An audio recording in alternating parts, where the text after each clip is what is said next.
Hello and welcome to Everything to Guppy, the podcast where we talk about every single item, every single enemy, every single everything in the Binding of Isaac. I'm William Hughes, and I'm joined as always by a guy with a whole bunch of kith, Gary Butterfield. Kith You know, thing. kith and kind, you know? Kith and kind? Yeah, I know Kith and kind. You never run into those on their own, huh? No, just Kith. Well, you do in Magic the Gathering. Oh, go on. There are Kith. It's a creature type, and Kith and Kithkin. And then if you cast some kind of shrinking spell on that, you have mini kith? Yeah. There are no shrinking spells in Magic the Gathering, you idiot. There's absolutely a fucking shrinking spell that causes whatever creature it's cast on to like have -2/-2. There is a shrink spell that I think that does -5/-0. Okay, well, aren't I the asshole then? You are. You backed into my trap. You really got me there, Because man. I named the actual stat effect. Yeah, after saying that it didn't exist. That was a rhetorical feint. That was a rhetorical lie. Ooh, Gary, I'm going to use that from now on. That's a rhetorical lie. Yeah, that was literally a strategic little bit of rhetoric that I was doing. Famous conversational strategist Gary Butterfield, the mind fighter. I am the mind fighter. Well, it's basically your mind fight thing, which is what if I lied? Like, it's the same thing. Like, It's Gary. it's literally your move, man. I have a lot of moves. They're all bad. They're all and lies. Yeah, but lies come in many different flavors and colors. Lies are beautiful. Lies create a new reality that is often better than the previous one. Think about that for a minute. I think that might be true of lies in general, but not of your lies in specific. Okay, yeah, that does feel fair. Gary, I was going to ask you a It's the fairest question. thing I've ever said. Was that? I have a question for you. Okay. What's the best thing you've ever seen? Best thing I've ever seen? Yeah. Who? Mm-hmm. The best thing I've ever seen. Yeah. As a single thing. Yeah. You know. Okay. I'm gonna throw out, because there's lots of different angles of attack here. Let's go with theme. My wife on the altar. Fuck off, man. Come on. Say something interesting to any other human being on Earth. I'm just really trying to get points with the wife. She doesn't listen. Yeah, I think she might sometimes. And she'd like it if she did. I'll tell her tonight over dinner. So I went and saw Dan Flavin at the Chicago Museum of Contemporary Art, the MoCA. Okay. A Dan Flavin exhibit, and it was a life-changing art experience that made me think about art in a different way. Okay. I mean, do you want to give some more details about it? Dan Flavin. Gary, take this transformative visual experience and shove it into words for us. Will do. Dan Flavin does work with colored neon lights that he arranges in certain patterns. And it at first glance looks like shitty, my kid could do that. Nothing modern art. But I started realizing this is about how the colors are reflecting on the surface. And then I walked around a corner, a moment I will never forget, literally. And two of his works were being framed by a doorway. Have you ever been to the MoCA? You've been to the Museum of Contemporary Art, right? Not in Portland, no. No, in Chicago. Oh, in Chicago, yes. Then yes. So you know how it's set up several U's, U-shaped hallways. Yes. So I was going around a corner into one of these things, and the passageway, the entryway frame made what looked like a very beautiful piece of abstract art. Mm-hmm. Showing everything beyond it. And it made me consider art as a thing that takes its environment into play and can be about how an individual act disrupts the things around it, not necessarily just itself. Yeah. And how have you incorporated that into Duckfeed? Generally through the Summer of Come and Piss 2. Okay. On Abject Suffering. Yeah. Abject Suffering is where you're doing your most bold artistic work. It's really, I've been playing a character on that show for 9 years now. Yeah. And nobody's quite picked up the subtext, but. He's a nuanced character. Very nuanced. He has a lot of problems. Daddy issues, mommy issues, a lot of failed relationships. Yeah. Complicated relationship with weight and food. That stuff with the bee guy. The bee guy, good God. the big guy, that whole thing. The clown. There's a clown, right? There was a clown. Did the clown die? The clown died. Wait, did Buffo really die? And the day it died, there was a movie about it. Sure, yeah, Jerry Lewis. He won't let us see it, motherfucker. Yeah. Did Buffo die? Buffo, if so, it's being hidden from the Buffo community, but it does seem likely. if you go to his Facebook page, it really does seem like that's what's going on. Why? Are there a lot of pictures of like fun tombstones? No, there's just a lot of people asking about him, and a lot of people. Buffo, post a picture of yourself holding today's newspaper. 100%. Just people like, hey, I haven't heard from Buffo for a while. Is he okay?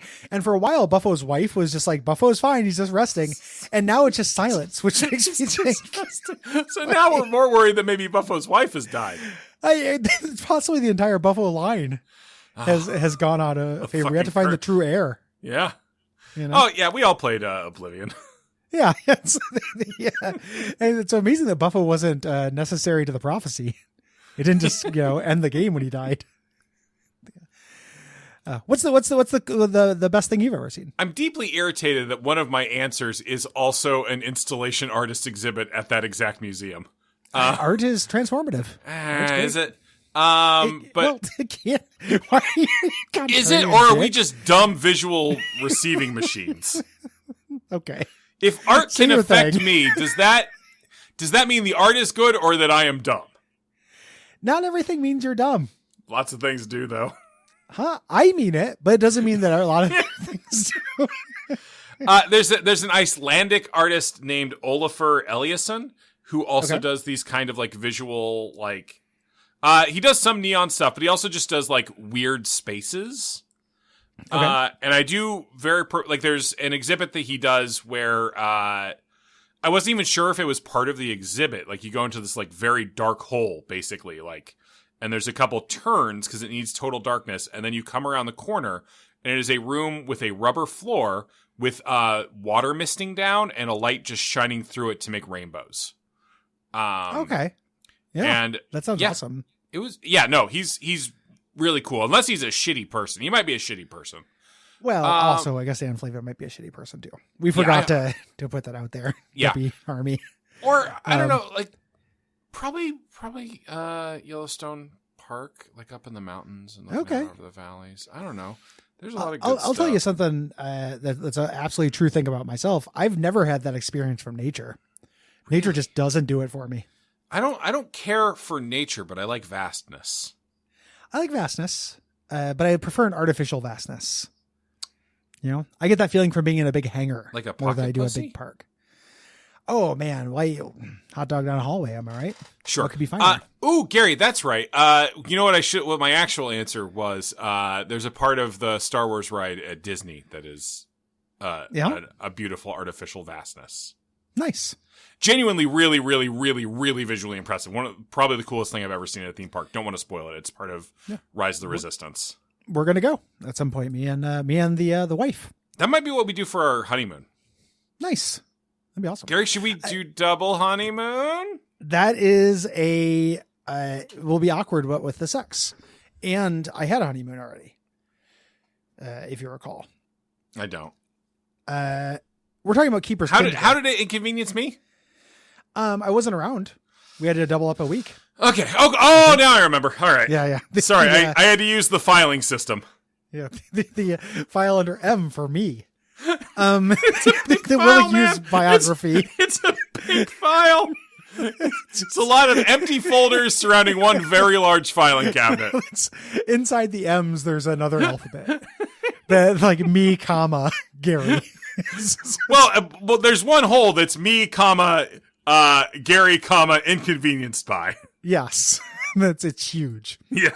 We're talking about Keeper's Kin today. This is an interesting item I've never used because I haven't completed all the Tainted Keeper stuff. Yeah, and you have to defeat Delirium. That's a rough unlock for a pretty interesting but meh item. It's emulating something really weird. It's emulating like the fact that there's little spiders in the Super Greed fight, I think. Mm-hmm. By making rocks useful and will sometimes spawn blue spiders. And if you destroy rocks, they'll give you blue spiders. Blue spiders we've talked about a lot. They're a little harder to aim than blue flies, but they do more damage. Yeah, you never don't want them. Yeah. It's just real. This is a real weird way to get them. You know? Seems fine, but not exciting to me. Yeah. It's a cute idea, and it's not something that you usually see them do with, like... They do this more often with poop, like poop generating things for you, but... And the nice thing about rocks is that they're consistent throughout the entire run. Yeah, they don't run out the way poop does. disappears, but yeah, rocks will always be there. That's how I feel about the bathroom, too. Yeah.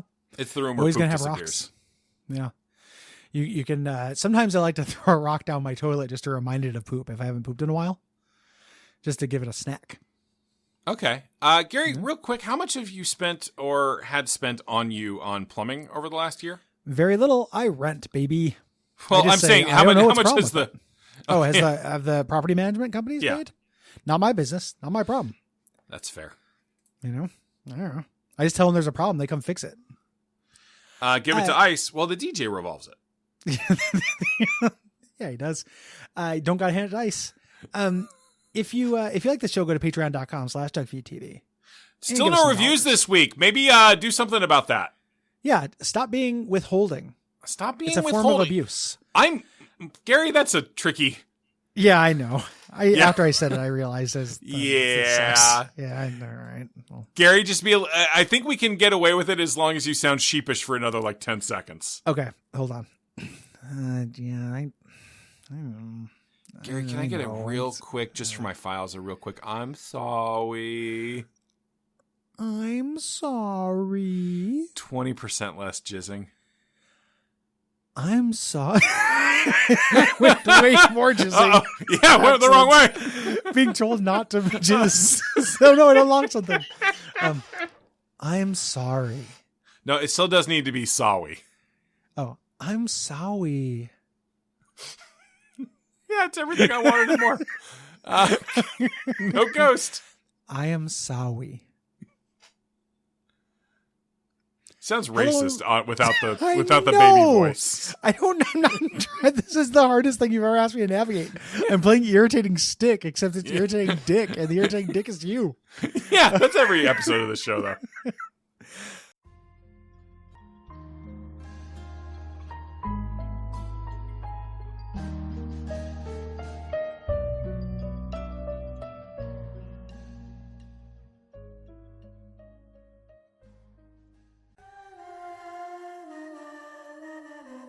Hello and welcome to Everything to Guppy, the Binding of Isaac podcast that covers every item, trinket, character, and boss in the Binding of Isaac series of video games.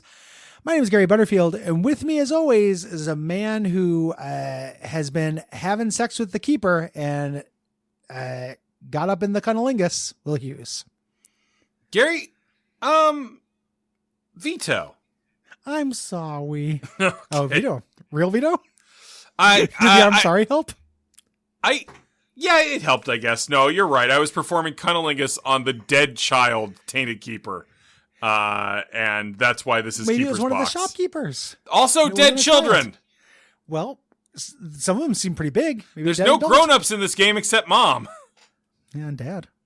Dad doesn't show up. His voice does. What are you doing? Why are you doing this to me? I don't know. I didn't realize I said something bad. What's the trying to back out What's of the fucking game? I want to do a scene with you. Just name the fucking game, UCB. I'm trying. I'm so confused. I'm so confused because Vito is usually very serious. And Hey, I'm Vito, and I'm very serious. Ooh. I'm very serious. I hang out with Thorland, whatever his name is. Isn't Vito the name of one of the goons from the clerics from Dark Souls 1? Jesus. Okay. Yeah, man. Yeah, I think it's Thorland is the place. Yeah, Thorland is the place. I can't remember the guy's name right this second. Doesn't Vince? Well, it's Vince and Nico. Yeah, there we go. Which you combined into Vito. Somebody didn't get all the parts and take them to the blacksmith. Gary, can you real fast hold your hands over your head for a minute and make sure you can keep them up there? Okay. That's how you test for a stroke. Oh, this is week 2 of us recording. Yeah, be nice. I'd also like to point out that I got up extra early today because when I go to Milwaukee, I had to get up at 3:30 in the fucking morning to go. So I'm trying to adjust my sleep schedule a little bit. Because you're hitchhiking. Because I'm going to walk. I figured I could use the steps. Gary, absolutely. I think you're going to be in really good shape once you get there. God, I wish that were true. Put on some weight, have feelings about it. Yeah, what you up to, buddy? Oh, I don't know. Like, I don't know what's happened. I've been dieting for a little bit too. I've been trying to fix it, but I don't know. Got some weight. It's just it's happy relationship weight, but I want to get rid of some of it. Yeah, I'm running my 290, same as always. I'm like 265 right now. My cruising altitude is 245. Okay. That's what I'm trying to get back to. And it has nothing to do with vanity. I just like feeling more able. Like I want to be able to feel like I move around and it's easy and it doesn't like, it's not difficult. Yeah. I mean, get some more mastery over my physical instrument. Gary, maybe we get you that, the lap band surgery. Ooh, we could do it on each other and save money. Oh my God, Gary, I've really been looking to cut some stuff out of my budget. And I think us doing lap band surgery on each other is going to really be the thing. I've been looking to cut some stuff out of your budgie stomach. Your budgie stomach. Let's take a second. Okay.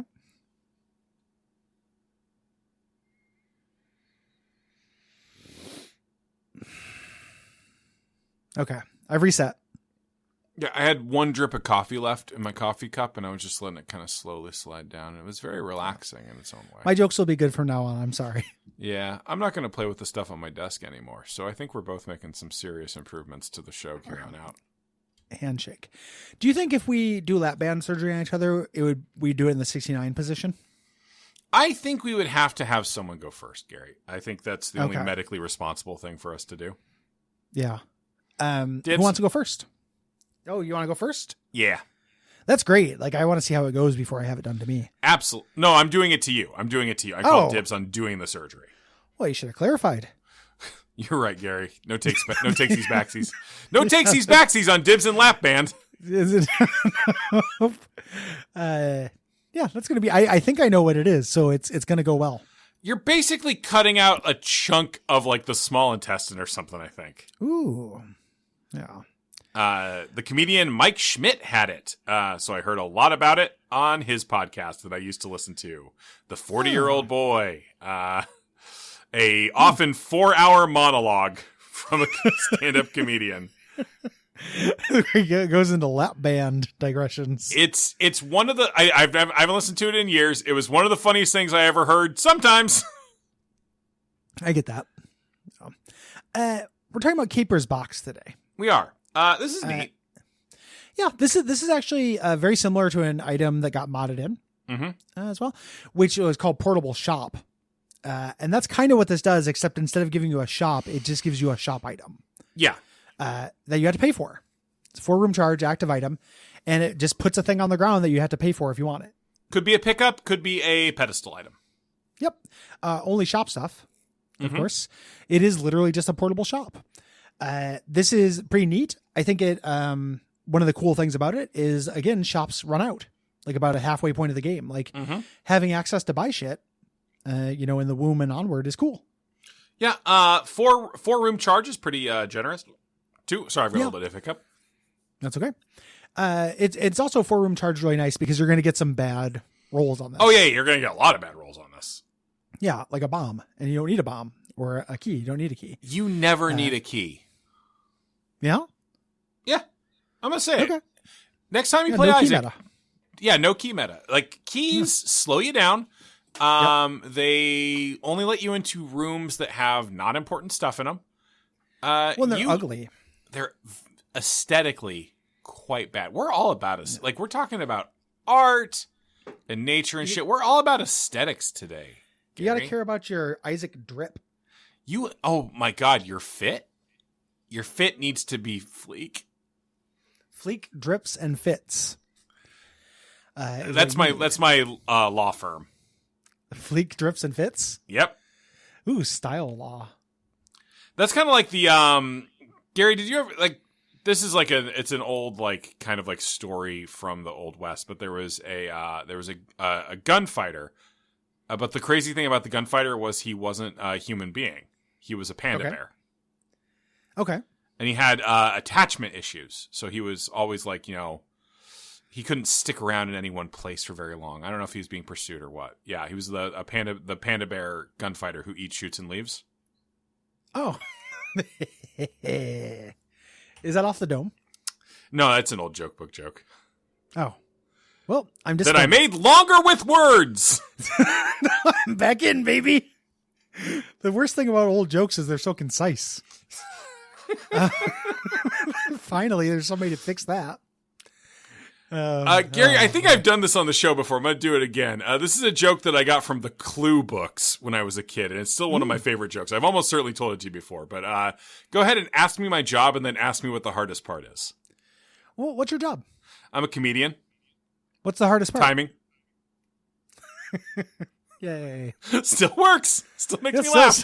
Still works. Did I tell you about...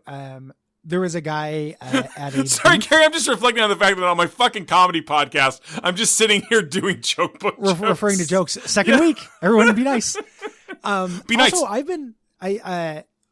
what kind of... Okay. What kind of... I'm going to tell a joke now, but it starts with the same setup of me asking. Sure. What kind of job do you do? I'm a comedian. Do you know what the difference is between being a comedian and a proctologist? What's that? Proctologist only has to deal with one asshole at a time. I had like an old uncle guy tell me that at one point. That's fun. Like not my uncle. Oh, just an uncle type. Hashtag. Yeah. Yeah. Not my, just a very avuncular man. One thing I was thinking, you were saying how people had heard that before. Something I'm experimenting with is the fact that nobody cares about that. Only like we do. And also, if we've forgotten, the listeners fucking forgotten. Oh, you've absolutely. Also, like everyone who started out listening to the network has left. It's like 100% left. We cycled through. Yeah. It's the reason why Retronauts can keep doing episodes about fucking Mega Man. Oh, like just. Gary. That's Jeremy's small but tough. I feel comfortable with that joke. Yeah. But they revisit topics and they're open about it. I'm not telling tales out of school. Yeah. I mean, some of us are still hoping to get the invites someday, That'd be great for you, man. I don't know why that felt fucking mean. I'll put in a good word for you next time I'm on. I don't think I get a lot of credit for being the video games editor of a major website. I don't, people just don't understand that you're funny. They listen to everything you say and they don't get it. I just.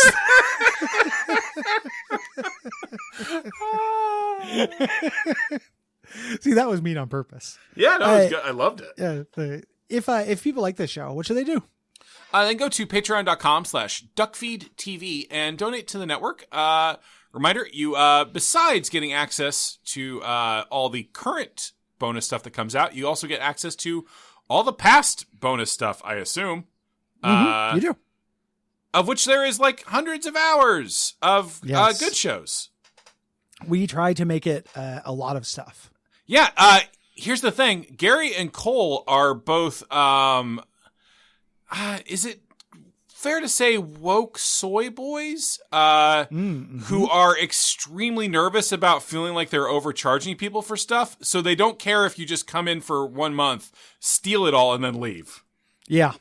It's you can do it to us and you can do it to Hardcore Gaming 101 and get ebooks, all their ebooks. That's not even me being mean. Y'all say that every time. Yeah. We don't like,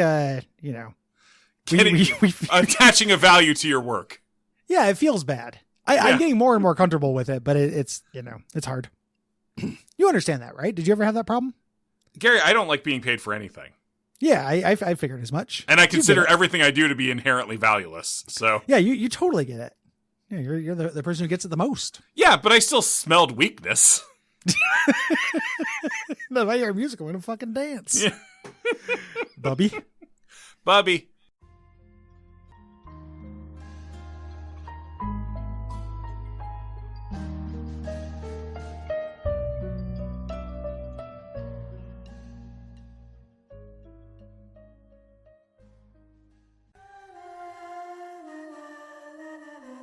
Hello and welcome to Everything to Guppy, the podcast where we talk about every single item, every single enemy, every single everything jar in the Binding of Isaac. I'm William Hughes, and I'm joined by Gary Butterfield. Hey, it's me. Yeah, I got the joke thing in at the start, so I didn't have to say it to your intro. name. Yeah. You're messing with the format. I like it. I'm just playing jazz. It's never too late to start experimenting with the format. Might be too late. On the show. We've officially passed into the last line of the collection page, Gary. It's too late. Yeah, it's scary as hell. It's very, very bleak and scary. Like we've thrown out a lot of ideas for what to do, and then we're like, yeah, that'd be good. And then I can't speak for you. For me, I'm like, oh, that's settled. And then I move on and think about other stuff in my life, and then forget to worry about this. I just will never worry about this. Because ultimately, we've long since accepted that the content matters way less than the tone and the personality. So whatever we come up with will be fine. I agree with you. I'm still pushing for the Pokemon thing. I think it gives us a lot to talk about, but we can talk about it. A lot to talk about it. We will talk about it. You and I are both people who suffer from anxiety. They just manifest in different ways. Yeah. Absolutely. God, Gary, I was anxious today. I've been anxious all day. Until this. Man, well, I'm glad you're not feeling anxious right now. I had a really bad anxiety week last week, so I get it. And I got this trip coming up, and I'm really nervous about it. Like, Gary, first time we've conventioned in a long time. Yeah, we're both taking trips this week. Yeah, it's going to be tough. You know, first time seeing Cole like since before the pandemic. We're gonna hang out, and like we've both been. Me and Cole get along really, really well, but like when we're in an enclosed space after this much time of isolation, you know, I hope it's smooth, and I'm sure it will be. It's me being nervous about myself. Like, am I going to act like a weirdo? I'm not nervous about Cole. I do worry that maybe he got uglier. You think so? I don't know. What if he went so far the other way, and now he's he got really absolutely like he's a Choaniki Adonis. I'm not even talking about like getting buff. I'm saying like I think like I've seen the pictures from when you started. Cole is handsomer now. You're both handsomer now than you were when you started because you were fucking. You. Well, I mean, you were fucking. You met on the Something Awful forums. It was a low pit to rise out under of. A bridge. Yeah, did you meet under the internet's sewer bridge? Yeah, like the guy who sells you void mayonnaise in Stardew Valley. Yeah, that was us. So, I don't know. You might just both be too handsome now to get along. It might trigger your alpha male instincts. Yeah, we are basically gonna be hip checking each other out of the way for handsomeness opportunities. And not to be clear, Gary is in a monogamous, loving relationship, but doesn't mean he doesn't like to peacock. Yeah, well, it also doesn't mean maybe if we're both that handsome, I can use that to my advantage as a wingman. You know? You're gonna wingman for Cole? Yeah. Why did you say that like that was inherently a joke? You know, it's not inherently funny. It's pretty inherently it's funny. Plausible. It's not plausible. You be Cole. Okay. You're Cole, and a lady, attractive but approachably attractive. There's so much going on here in terms of both how bad you're going to be at this, and then how bad I'm going to be at Cole being bad at this. It's so fun though, right? This is me taking into experimental new places. Sure. All right. It's fraught. It's our kind of fraught. Okay. She's come up. Hey, how's it going? Do you like podcast? And then she says, I guess I'm playing her as well. Yeah. Sorry. She goes, absolutely. I do. And then I say, well, if you like podcasts, you should check out my partner here but my partner here does this podcast network, founded it himself, does all of the back end running, all of the tax stuff, all the payroll stuff. It's incredibly impressive. His name's Cole. He's here. Hey, Cole, say hi. Hi. What's your favorite episode of Get Smart? Oh, I like the one where they go use the tube of silence. Noob. Bye. Oh, he doesn't mean that. He's got a very dry sense of humor. Listen, we're having a meetup later. I own my own house. I talk a lot how I pay. I've got 2 cats. He is a homeowner and a family man. And we're going to be at the Punch Bowl Social later tonight. Do you want to come up and maybe see? He's got a beautiful singing voice. We might do some private room karaoke. I could show you my whale shamrock. Yeah, he can. He'll sing what's your favorite Foo Fighters song? Do you like the Foo Fighters? I love them. Yeah, I was supposed to say you're still playing the fucking woman. Dude. Yeah. Well, so does he. So I'm just going to go to the bathroom. I'll let you guys get to know each other. That was weird, right? That guy was, I don't actually like that guy. I'm kind of stuck in a business relationship with him. How could you?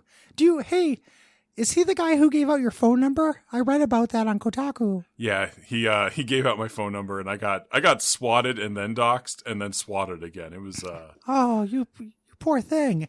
Puts hand on arm. Oh, sorry, I'm not interested. Oh, well, that's okay. Maybe we could just be friends. I'm not in the market for new friends. Oh, well, that's okay. I'm going to go subscribe and patronize anyway. Yeah, that's great. Patreon.com/Duckfeed.tv. Excellent. Here's $60. And scene. Gary, we did it. See, we did it. It was perfect. I don't know enough things about Cole to be mean about Cole. I think you're doing a pretty good job. If Cole's here, I can be mean to him, but it's hard to just come. He's just so genial and nice most of the time. And also, you're such an abusive asshole. He's a beautiful this man. This is my tax golem. No. This is my little back end tax man. He's not my back end boy. How dare you? I was just Hi, trying this is the bearded man who does all my scut work. He doesn't do my taxes for one. Okay. I have to pay a very reasonable lady $8 block. But otherwise, no, it's just a very impressive thing to me. It's not, I can't do it. Yeah, but you're 6. I'm 6. Yeah, the man makes the numbers go. Yeah, I can't. Golly, ma'am. Well, and also I was trying to appeal to this hypothetical character I created who was impressed by family, the Foo Fighters, and acumen about numbers. That's the other thing. You were selling him like a husband. I was trying to get... I will not leave Milwaukee until Cole is married. It's a wonderful... Or dead. Yeah, there we go. Of course, we're talking about everything, Jar. Yeah, no, this is cool. This is an Eden unlock. This is a regular Eden. This is Eden's Beast unlock. Yes, which means I played with it a bunch, unlike Tainted Eden. This is an active item with a 12-room charge, one of those bad boys. Mm-hmm. And like a 12-room charge item, it has a big effect, potentially. The cool thing about this is the modular nature of it. Yeah, so every level of charge on this thing, you can use this before it's fully charged. And if you use it before it's fully charged, depending on how much charge it has, you get a different item. Yes. And these go up in quality generally. Yes. So like the more charge, the better. Yeah. Until you get some really good stuff. Like you said, you can get a golden key and a golden bomb, which can be really run changing. This is one of the only ways to, if you have this item, it's one of the only ways to reliably generate a golden key or a golden bomb. Yeah. If we've never talked about those are keys and bombs that don't, if you pick one up for the rest of the floor, you do not use keys or bombs when you would normally use them. Yeah, you have unlimited. Yeah. Very, very powerful with the bombs. You can just blow up every rock because maybe you'll get a crawl space. Yep. The big kind of payday for this, and it takes a long time to get online. The big payday for this at 12 charges gives you a variety of pretty neat effects, some of which are bad. It's a huge list of them. I have not read all of these effects, but it is a huge list, some of which are real zonks. Yeah. Just absolute dog shit things, like closing all the doors in the room and putting enemies in front of them. Or like some of them which only work if you're fighting, if there are like there's one that does damage, but you're not going to use this when there's shit in the room. No. Room. No. I'm Polly Shore. Room. In the bio-dome. My mom ran the comedy store. Yeah. And then I went on to become the Enchanted Man. Yeah, that made so much more sense when you find out that Pauly Shore's mom was running the most popular comedy club in L.A. for many years. Mm-hmm. Well, I always thought that was very funny. That's called the Comedy Store. Well, because that's what they're selling, man. Yeah, I know. It's very direct. It's like one of those places called like Mailboxes, etc. Well, I feel like that has a lot of ambiguity to it. You can fit a lot of things in a mailbox, etc. The Container Store. The Container Store is a great example. I love the Container Store. Yeah, I think or Dress Barn. Really funny name for a store, I think. That has some metaphor to it, though, doesn't it? Metaphor? Yeah, like it's not a real barn. You look at it; it's not shaped like a barn. It's not. It's not made of redwood. Do you think a dress barn is a metaphor for a barn? Yeah, Like, it's Okay. supposed to make you think of, like, kind of a rural space where dresses, like, you know. Where dresses happen. Old-timey kind of, and there's a lot of them. There's a lot of dresses in the fucking dress barn. Well, dress barn, yeah, that part is not under contention. It is the place for dresses. Yeah. I'm trying to think of what, like, Noodles and Company? Noodles and Company? That company like, is, again, that's vague, though. That's like the et cetera or Bed Bath & Beyond. Have you been there lately? Because they do provide company. I've Wink. only been Wink. to a Noodles and Company once. Wink. Oh, it's Noodles and Companionship. Yeah. Whatever form that you want that to take. Obviously with a modular menu. Ooh. Yeah, I'm saying it's a kind of pasta brothel. Okay. I don't want to speed around the bush here. You just stumbled upon a new cellar door. Yeah. Pasta brothel's of course, really good, man. Yeah, and you know where it's located, right? Where's that? The Red Sauce District. Oh, you were killing it, man. Hey, thanks, man. I feel good about it. I'm gonna get you married. Already married. Sent the save the date out. Didn't hear back from you. Well, I didn't know I was supposed to reply to the email. I thought the idea was that was a stopgap. Well, it is, but you could send me a little message that says, "Hey, that picture looked cute." I didn't look at the picture. I just saw. Fuck you! It just came up last night. Open it right now. Okay. I've had less than 12 hours to fuck with this, man.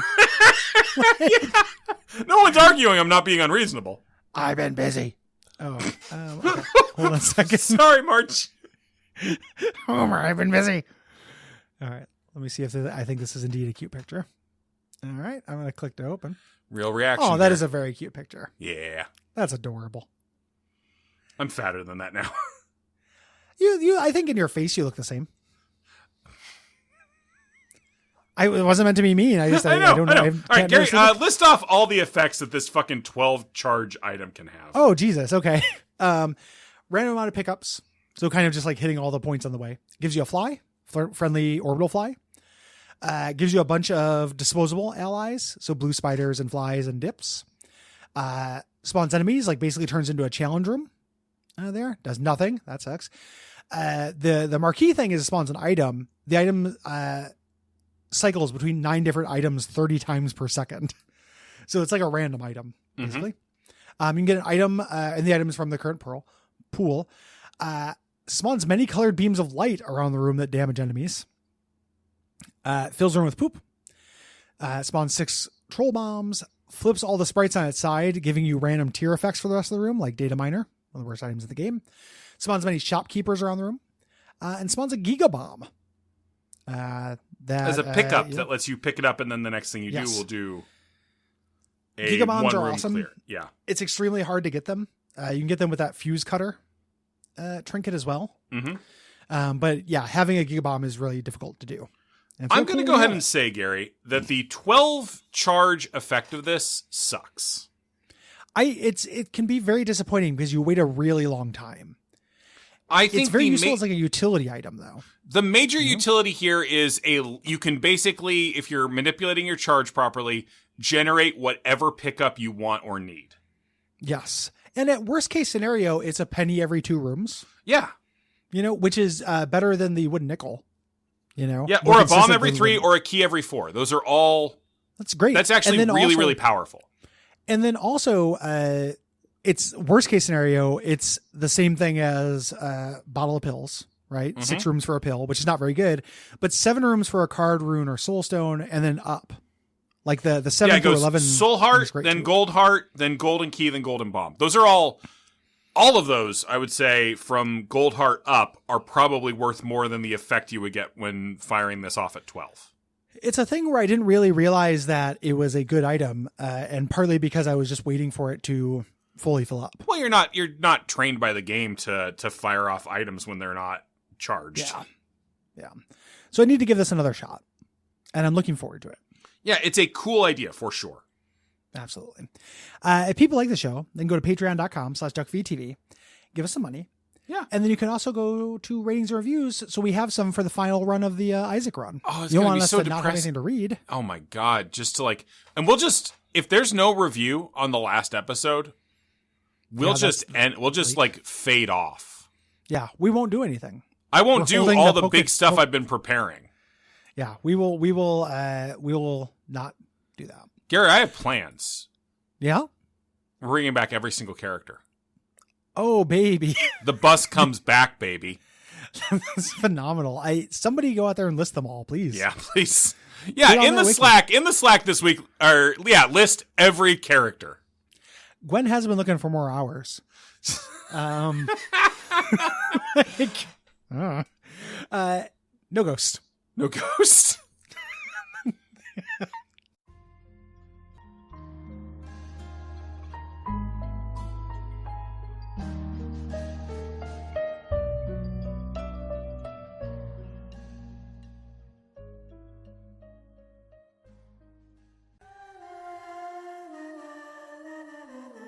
Hello and welcome to Everything to Guppy, the Binding of Isaac podcast that talks about every tainted character and tainted character and tainted character and tainted character in the Binding of Isaac series of video games. My name is Gary Butterfield, and with me as always is the reverse version of future Phantom X, Will Hughes. Yeah, Gary, that's me. Are you saying Phantom X like the X-Men character? Yeah. Okay. He becomes Apollyon in the Here Comes the Future arc at the end. There we go. Okay. Yeah. It's Gary, real how weird. do you feel about the reveal that Weapon X is actually Weapon 10? I love that. Yeah, it's cute. That's my kind of stupid. Yeah. Yeah. I think that's real fun. It's tainted character time.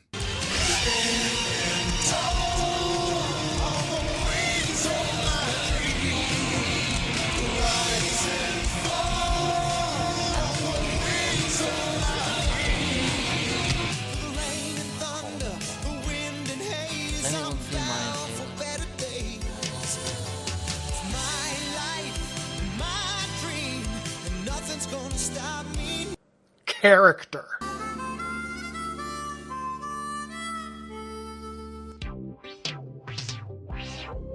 So, Gary, we have talked about Tainted Apollyon's item before. Tainted Apollyon's item is Abyss, which is the item that, when you use it, consumes a pedestal item and turns it into a little red fly that you can fire out. Yes. So you're basically taking an item and turning it into a guaranteed increase to his DPS. Yeah, and really, really phenomenal once you get a critical mass of them. We talked about that when we talked about Abyss. I think because we thought we already talked about this character. Yes. Which we had not. Other than that, there's not much to him. He's got 2 heart containers, and he's got, I think, standard... his tier rate's a little bit slower. Other than that, he's got normal damage. He's a pretty standard character. Yeah. The coolest thing about him is his visual, which he fucking looks like a Junji Ito character. He very specifically looks like the lady whose face is consumed by the spiral, which I just bought a print of that at a thrift store. I found like a little print of that image at Uzumaki. The only Ito I've actually ever read is just Amagara Fault. Oh, Uzumaki's worth it. Uzumaki's great. I'm maybe a little cooler on Junji Ito than some of my friends, even though I bought and read everything he's done. It's always fun and interesting looking. Some of it is not much more than that, I think. But maybe we'll pivot to every case of World of Horror. Ooh, the roguelike Uzumaki game. Looking for an excuse to play that. It's fine. It looks great. It doesn't play astonishingly well. Oh. It's the kind of thing they'll end up in on WoF at some point, so I can say the same thing. That'd be an interesting WoF, yeah. Yeah. Looking forward to it. Someday.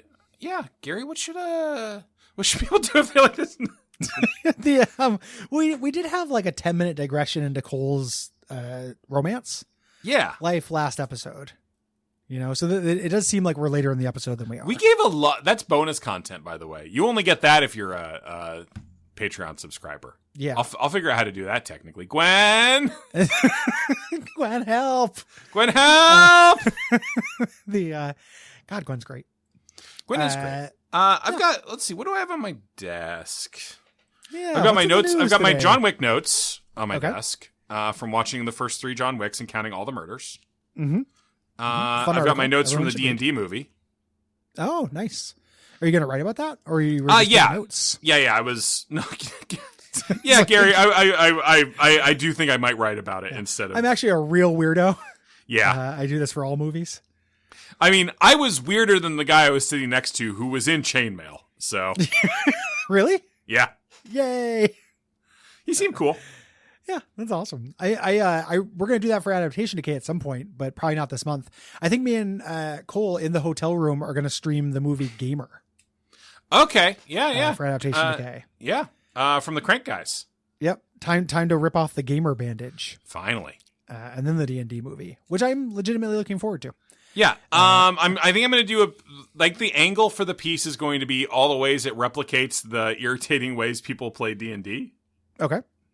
I'm going to give like one example without spoilers.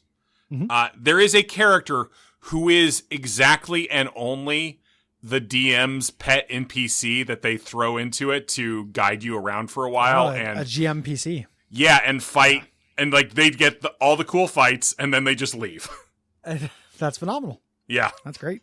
Have you, I'm not suggesting this as an angle for your piece. Have you seen the original D&D movie? The Jeremy Irons one? Yeah. I have not, no. It's real fucking rough. Yeah. Which I know, you know the reputation, but it's not good. It's hard to watch. It's no Die Hard 3. It's certainly no Die Hard 3. Or Dead Ringers. It's worse than all the Die Hards. And it's worse than Dead Ringers. I'd agree. Or Lion King. I put it about on par with Lion King. I don't like Lion King very much. You don't like Lion King? Not really. Why not? It's got a really long, boring middle. Okay, like I feel like the setup, like everyone remembers the setup and kind of the climax of it, and then there's roughly 90 minutes of Simba wandering around that is more boring than anything. It's got Hakuna Matata in that part, though. Yeah, I don't care for the little goblin and the horse that he hangs out with. yeah, but I don't know. Be prepared, right? Yeah. Speaking of Jeremy Irons, it just doesn't do it for me. I don't know. Not to a Lion King. Gary, what's your favorite Disney movie? Sword in the Stone. Like, and on revisit. Well, you know what? It's either that or Robin Hood. I love Robin Hood from a kid. And then I like Sword of the Stone as a kid. I watched it as an adult. It's weird and problematic in a lot of pretty fun ways. Yeah. As an adult. God, he breaks that poor squirrel's heart. Well, the wizard is very invested in this child getting laid. Yeah. It's constantly the wizard is constantly Merlin is constantly making up songs about how natural it would be for this child to turn to a squirrel and fuck another squirrel and how that's only nature and he shouldn't fight with it. Yeah. Like, no, fuck this fish as a fish. It is the natural order. And he sings it. So it comes off as harmless, but it's not. Yeah. I haven't seen it in a while, Gary, but you're really selling me on it. It's pretty funny. It's surreal and weird. And it's got Madame Mim, who is low key one of my favorite Disney villains. Madame Mim never shows up, but she's great. Yeah, she's a lot of fun. Yeah, played as her. I played Villainous. I told you about this offline, but like has Madame Mim? Yeah. Oh, that's awesome. Yeah, I'm back in. And her setup is she has to do wizard duels, so she has to like. You put out different forms that Merlin takes, and then you have to find from her deck. You have to find her different forms that will beat that form. Yeah, like I fucking love a wizard's duel, man. Me too. It's phenomenal. That's why it's the one good thing about Quest for Glory 3 is it has the most traditional like wizard's duel in it. Mm-hmm. Gary, you want to talk about the Quest for Glory games for a little while? I have, other than the first one, the second one, the third and fourth one, which I barely touched. 4 is so good. 4 is so good. I need to, I got them all. It's on my retirement list. I just haven't played through them. 5, not so much. Yeah. Well, 5's the ARPG one, like the polygonal one. It does the Gabriel Knight 3 thing. Yes. Right? And yes, has much heavier RPG combat mechanics and is not great. Yeah, that sucks. I remember the cover even like looking kind of like dog shit of that one. Seeing it in the wall of software they used to have at EB Games. They have used software that was just like so good. Yeah. So many cool, weird old PC games from that. I feel like I've asked you this before. What's your favorite Sierra game? Non-Gabriel Knight, I guess. Let's say. Oh boy. That's going to be rough. Torrens Pass. I don't think it's that one. Torrens Passage. I don't think it's Torrens Passage. Police Quest. It's not Police Quest. It's probably, that's a really tough question. It's probably a Leisure Suit Larry game or something, just because of playing them as kids. Sure. Yeah. As a kid, and appreciating like, passionate Patty in the search for pulsating pectorals. Yeah, Gary, good pull. I think that's, what is that, 3? Yeah, I think that's 3. Love for Sale, which I think is 5. Is that the one that's cartoon animated? Because that's 7. That's the last one. There's a cartoon animated. There's another one where he's at a resort. Okay. It's before that one. I think that's 4. It's about time I run the series. Yeah. Being old at this point, every time I remember something and can't, I'm like, well, it's time to spend 70 hours. Yeah. Going through that. Yeah. Playing through Al Lowe's greatest hits. Yeah. I would none of which probably hold up that well. PC Gamer just did a ranking of all the Sierra Adventure games, and like I want to be on the bag for that, and the perspective is good, but like the whole bottom thing is Police Quest, and it's just all you play as a cop as the criticism. Oh, well, I'm like, that's very frustrating.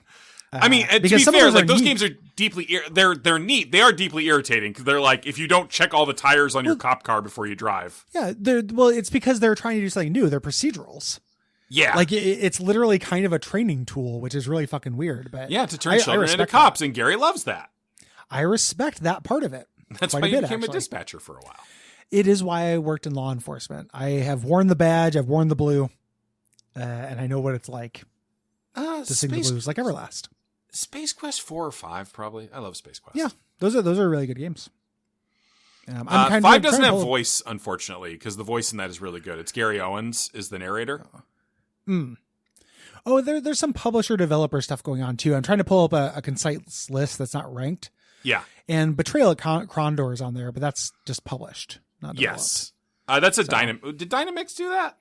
No, that's boy, this is good content. Yeah, Gary, you a Krondor guy? You secretly a Krondor guy? I'm no secret about it. I like Krondor. The books I read or those just books. the game? Yeah. Gary, we could been talking about the Rift War saga this whole fucking time, man. Pug? Gary, Pug! Pug. Pug, very long time ago, but I read those. My aunt, who got me into fantasy books, gave me those after I got done with the Xanth books. Yeah. If you've grown up a little bit, you can read this. Yeah, you can move from horny to violent. Yeah, and I did. In real life as well. Yeah. Now I'm trying to find this big pull. Freddie Farkas, Frontier Pharmacist. Yeah, it's another Al Lowe game. Yeah, it's funnier and it's less gross. Yeah. Possibly. So, Sierra. And then King's Quest 6, the one Jane Jensen worked on. Yeah, that's a great one. Yeah. See, King's Quest is such a fucking, I understand they're important. Yeah. They're unplayable for so long. Through five's barely playable. You can kind of do it. Yeah, but it's fucking rough. I remember. And then 6 is one of the 3 best games they ever made. And then 7's fine. Yeah. I gotta play the Island of Dr. Brain. I don't know about that one. That's just puzzles, I think. Like brain teaser puzzles, not like adventure game puzzles. I just like the name of it. Gary, we're at 52 minutes now. We can stop. I'm having a nice time talking with you. Yeah, we're just talking about old adventure games. This is one of our biggest Venn diagram crossovers, I think. Yeah. We both really like old adventure games. Yeah. Big part of my upbringing. Same. I remember picking up. I picked up Space Quest 5 when I was 12 or whatever at Babbage's, and I was like, okay, let's play this. And I was like, oh my god, this is so funny and good. This weekend, me and Liv went thrifting, which we do a lot of the time. And I found a big box, complete in box, sealed copy of Gabriel Knight 3, which is the worst of them, but I want to get all of them in big boxes for my shelf. Oh, for sure. So now I just got to find a big box, The Beast Within. Man, I think I've told you before. That was my white whale for years. Was finding when I was a kid. Yeah. I spent the longest time. I finally found a copy. Anytime I was anywhere they sold PC games, I would go to my mom and be like, "Can I?" I said, "Go to my mom." I didn't say go to my mommy. Go to my mom and say, "Can I just go check?" And she's like, "Fine." So I would go over to Sears because they had a little PC games area. And one day, just sitting there, a brand new copy of Beast Within. And I hid it. I hid it because I had to go get the money from mom. So I hid it under a bunch of other boxes in case some other fucking adventure game nerd in Terre Haute, Indiana in 1996 was desperate to find this That's FMV amazing. adventure about werewolves. That's incredible. I wish that you had stumbled upon it hidden. Yeah. And then somebody else on another podcast was just like, yeah, I found it and I hid it. And then I came back and it was fucking gone. I wonder a weirdo bought it. And hey, Retronauts, do you hear the kind of gold I'm fucking dropping on this thing? I run the video game section of the AV Club. That's they don't me. cover PC games. Oh, that's not quite true. Couldn't tell you. Don't actually listen. Haven't listened for years. That's me being catty. Like, not catty. I'm being joke catty with friends. I was trying to joke catty back saying I don't listen, which I don't. But have me on. Yeah. Bob, we've had several conversations that amounted to upwards of 30 words. I'll tell you what. Yeah. I'm going to see Bob this weekend. Fuck. We're guessing on each other's things. Sure. I'm going to slip a picture of you with no explanation into his back pocket. Gary, I need you to do this.